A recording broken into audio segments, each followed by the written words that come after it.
Oi, gente, tudo bom com vocês? Vamos começar mais uma aula de geografia do sétimo ano comigo, professora Ana Isabel, e nós vamos dar continuidade falando sobre a população brasileira e hoje nós vamos falar sobre a formação do povo brasileiro e também as migrações brasileiras. Então, como os primeiros grupos formadores, a gente estuda os indígenas, né? Que, como vocês sabem, os indígenas eles já habitavam o território brasileiro antes da chegada dos portugueses, né? Estima-se que hoje a gente tenha em torno de 900 mil indígenas, né? Quase 900 mil indígenas. Porém, na época em que o Brasil foi descoberto, descoberto não, encontrado, né? Eles passavam de mais de 5 milhões. E é, esse número ele reduziu bastante, né, devido às disputas entre os indígenas e os europeus, né, por território. Então, muitas disputas foram travadas e, assim, houve o extermínio de grande parte da população indígena. Esse extermínio ele foi muito intensificado nos últimos 50 anos, é, em razão da ocupação da Amazônia, né? A construção de estradas das transregionais, as áreas de extração de mineração, a construção de hidrelétricas, né? Fez com que provocasse muitas mudanças dentre esses povos, né? E também a resistência dessa população, pois a terra deles cada vez mais vem sendo invadidas e tomadas, né? Um dos exemplos é a construção da usina de Belo Monte, onde parte das terras indígenas elas tiveram que ser inundadas para a construção da barragem. E há uma questão muito grande, né, que se configura como um dos grandes conflitos que existe na atualidade no Brasil, é a disputa de terras, né, onde os indígenas e principalmente os latifundiários do agronegócio que vivem aqui na região de Mato Grosso do Sul e na região norte, é, eles há uma disputa por terras onde os indígenas não têm um direito de terra reconhecido, né? E aí travam disputas com esse pessoal e pouco tem se feito para garantir o direito desses indígenas, né? E também as terras, vocês veem aqui que tem as terras indígenas, muitas dessas terras também vêm sendo tomadas ou estão sendo utilizadas por não indígenas, né? As pessoas elas vêm adentrando nas terras indígenas e tomando mais uma vez, né, as terras que eram de direito dessa população, né, desse povo. Outros povos que a gente estuda são os afrodescendentes, né, que também fizeram parte da composição da formação da diversidade que a gente tem hoje aqui no Brasil. Os povos negros, eles vieram da África, né, trazidos para trabalharem aqui no Brasil como escravos, né, a partir de 1559, né, quando a coroa portuguesa ela autoriza o comércio de seres humanos vindos da África. E aí vieram para o Brasil em torno de 4 milhões de pessoas. E essas pessoas elas eram escravizadas e forçadas a trabalhar principalmente inicialmente na cana-de-açúcar, depois no algodão, na mineração e nas lavouras de café. E aí, em 1850, a gente tem a extinção do tráfico de escravos e em 1888 a gente tem a abolição da escravatura. Porém, essa abolição da escravatura, ela não vai promover uma igualdade entre os povos, né, que viviam aqui, entre esses, principalmente os afrodescendentes que estavam aqui na sociedade brasileira. E eles acabaram sendo vítimas de preconceito racial. E que isso ainda hoje em dia é possível se ver, né? Ainda há muito preconceito com os afrodescendentes. E após a abolição, os senhores de engenho, eles se desobrigaram de manter a sobrevivência dos trabalhadores que até então eram escravos. E essa população, né, afrodescendentes, eles tiveram que disputar os empregos com os imigrantes europeus. Então, muitos chegaram a passar necessidade. Também é importante lembrar que na época em que os africanos eles estavam sendo escravizados, né, tanto os africanos também como os indígenas, eles fugiam para os chamados quilombos, que eram umas comunidades, né, criadas principalmente pelos africanos, né, os negros africanos que viviam na época, e também pelos indígenas, onde eles podiam viver de uma forma livre, né, sem ser escravizados. Então, os quilombos eles cresceram muito no território brasileiro, principalmente depois, quando houve a abolição da escravatura, as pessoas elas buscaram se desenvolver e viver em comunidade, viver nesses quilombos.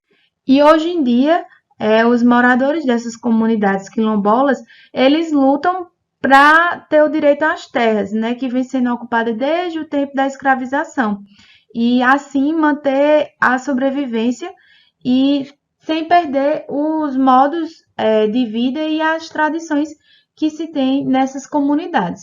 E os outros povos, que também constituem a formação da população brasileira são os povos brancos e amarelos, né? Que principalmente os de origem, os brancos europeus, né?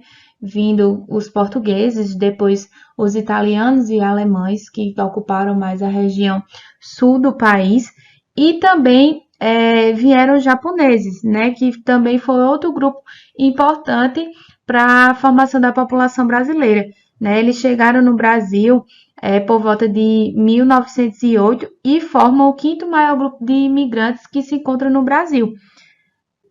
Então, a gente vê como o Brasil é rico em diversidade, né? Todos esses povos, os indígenas, os afrodescendentes e os brancos, eles deixam aqui no Brasil a sua cultura, eles imprimem no Brasil a sua cultura. E hoje nós somos frutos dessa mistura de cultura e dessa mistura de raças, né? Nós somos um país muito diverso, com uma grande diversidade de culturas, e isso se deve principalmente a essa diversidade de formação do povo brasileiro. Agora a gente vai falar um pouco sobre as migrações, que são qualquer deslocamento espacial realizado por uma pessoa ou por parte de uma população. Então, as pessoas elas migram por diferentes razões, né? Diferentes são o fato, as características que levam uma pessoa a migrar. Então, o simples fato dela se deslocar a gente chama de migração. As migrações elas podem ser externas, né, que são aquelas que ocorrem quando a pessoa elas saem de um país e vão para outro país, e elas podem ser internas, que ocorrem dentro do próprio território. Lembrando que o emigrante é a pessoa que sai do país de origem e o imigrante é a pessoa que vem de outro país e está no país. Por exemplo, se eu saio daqui do Brasil e vou para Portugal. Chego lá, eu saindo daqui do Brasil, eu sou emigrante. Quando eu chego lá, que eu aterrizo no aeroporto de Portugal, eu estou lá no território de Portugal, eu sou uma imigrante. E aí nós temos diferentes tipos de imigração. Uma delas, a mais comum, que ocorreu principalmente na década de 60, 50, 60 e 70 aqui no Brasil, foi o êxodo rural, que é a saída da população do campo para a cidade. A gente também tem as migrações temporárias, que são quando as pessoas elas se deslocam, né, por um determinado período, geralmente é um período de colheita, que as pessoas saem para fazer a colheita de cana. Por exemplo, quando as pessoas saem do interior e vão trabalhar nas colheitas de cana no litoral, né? Vão, trabalham e depois retornam. Então, é por um determinado período. Quando vão passar férias, as férias de janeiro, em uma região de litoral também, geralmente nas praias. Essa migração, ela é uma migração temporária, ela vai ocorrer por um período e depois tem um retorno. E também nós temos a migração pendular. Essa migração pendular, ela vai ser caracterizada justamente pelo fato de as pessoas elas saírem de um lugar para outro para trabalhar. por exemplo, sair de uma cidade, certo? E ir para outra para trabalhar. Aqui a gente tem exemplo, uma pessoa vai, pega um ônibus, um metrô, vai para o seu lugar de trabalho, trabalha, no fim do dia ela pega o ônibus e volta para a sua residência. Isso, essa migração pendular é associada a um pêndulo do relógio, como vocês veem aqui nessa imagem, né? De ir e vir, né? Por exemplo, eu sempre na sala de aula o meu exemplo.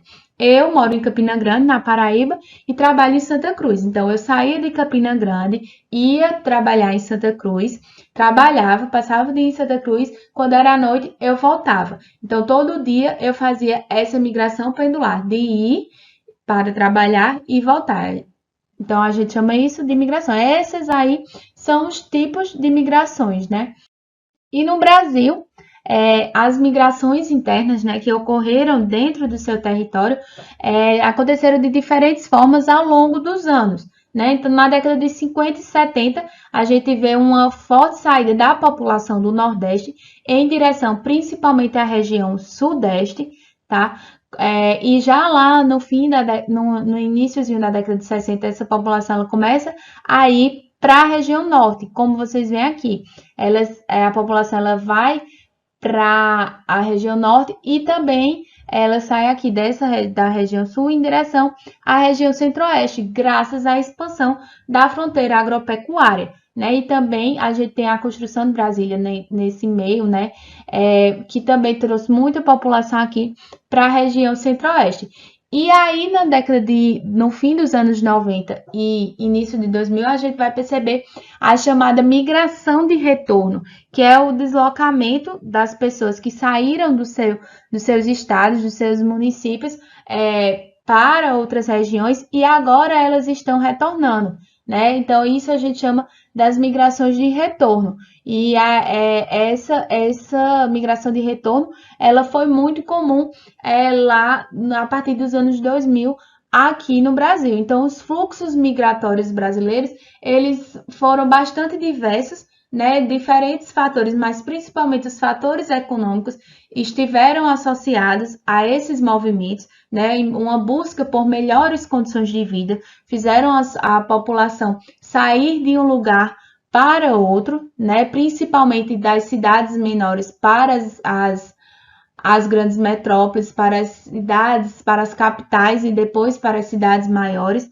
né? Como foi o caso de Rio de Janeiro e São Paulo, que recebeu uma grande quantidade de imigrantes, né? E aí, a partir que a gente tem o melhoramento das condições de vida dessa população, a gente tem a chamada migração de retorno, tá? Então, eu espero que vocês tenham entendido essa questão da população brasileira como um todo, que a gente estudou na última aula e nessa. E a gente agora se vê nas próximas aulas. Até a próxima!